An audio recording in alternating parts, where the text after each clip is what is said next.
The sports world reacts to the Derek Chauvin verdict. On Tuesday, former Minneapolis police officer Derek Chauvin was convicted on all 3 counts he faced in the death of George Floyd. After a day of deliberations, a jury found Chauvin guilty of unintentional second-degree murder, third-degree murder and second-degree manslaughter. The conviction is a watershed moment for racial justice in America. In the aftermath of Floyd's killing, nationwide protests aim to highlight social injustice and systemic racism in America, particularly in regards to the police system. Those protests included many leagues, teams and athletes from the sports world, so it's no surprise that Tuesday's verdict elicited reactions and statements from across sports.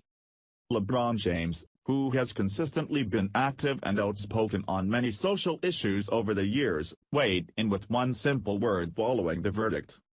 Minnesota Timberwolves big man Karl Anthony Towns, who has seen the trial play out in Minneapolis over the past month, also weighed in on Tuesday afternoon. Several of the major sports leagues released statements addressing the result of the trial while also pledging to continue moving justice and equality efforts forward. Chauvin's sentencing hearing will take place in about 8 weeks. 3 additional officers are charged with aiding and abetting, and are expected to be tried jointly in August. You'd think I consume enough football during my 9-to-5 job that I'd try to take a breather during times when I'm not on the clock, right? It's simply not the case, however, as I am, for better or worse, an NFL junkie. The latest example came quite recently as I was binging a handful of NFL-related documentaries and rewatched Elway to Marino, an ESPN 30 for 30 centering around the 1983 draft. Of course, that draft is famous, in part, for Elway's refusal to play for the Baltimore Colts and Dan Marino's dip down the board to number 27 where he was eventually picked by the Miami Dolphins. It's a draft that had no shortage of storylines and effectively changed the trajectory of the league from that point forward. Would the NFL have never experienced Elway, who was also a sought-after baseball prospect by the New York Yankees, if the Broncos never traded for his rights?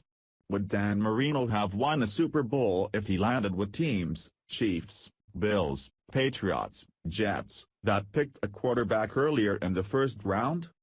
These were the questions I had some fun asking myself while watching the doc, which then brought me to another question: how will the 2021 NFL draft be remembered? While we don't have the Elway-like drama of a player declaring he won't play for an organization, we do have a talent that is as hyped as the Broncos legend in Trevor Lawrence, who is poised to be the #1 overall pick. That's just the tip of the iceberg of what may be around the corner in the NFL.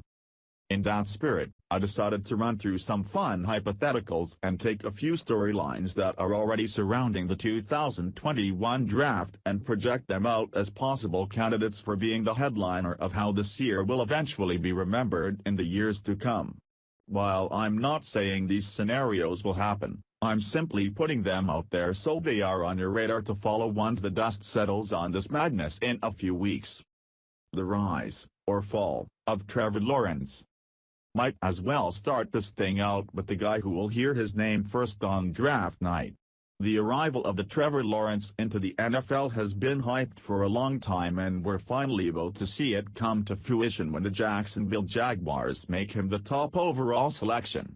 Lawrence has been deemed one of the most polished quarterback prospects ever and has been compared to the likes of Elway, Peyton Manning, and Andrew Luck. What's interesting about those comparisons is that they all didn't have the same exact careers, despite similar hype coming into the league. Elway and Manning went on to live up to that billing and became 2 of the greatest quarterbacks of all time. While Luck enjoyed success during his time in the league and seemed well on his way to joining both Manning and Elway as one of the game's greats, it was cut short. After dealing with a shoulder injury for a number of seasons, Luck shocked the entire NFL by announcing his retirement in August of 2019.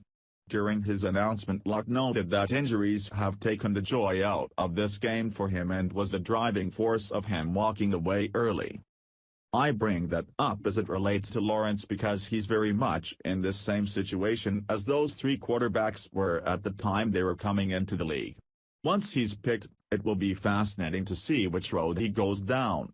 Does he rise up to the hype, become an all-time legend and take the Jaguars to relevancy for the next decade plus? On the flip side, is he the next Andrew Luck, who for one reason or another came up short? Lawrence is the most hyped-up prospect in recent memory, and however his career plays out could prove to be the defining takeaway from this coming draft.